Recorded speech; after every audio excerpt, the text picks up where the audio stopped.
ঠিক জমছিল না গরমে, এটা কি সুন্দর ঠান্ডা ঠান্ডা, দারুণ জমছে। এই শান্তিমনটা যদি দার্জিলিং ট্যুর হতো কত ভালো হতো, ইন্টারেস্টিং হতো। হানিমুনটা দার্জিলিং ট্যুর করতে হবে।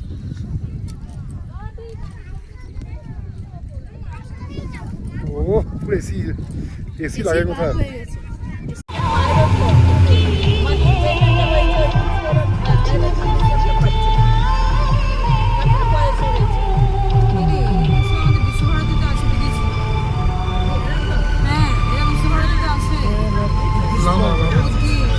সোহিনী লামা, সোহিনী লামা আমাদের পাকিট পড়াতো। হ্যাঁ মনে হওয়া পড়বে না।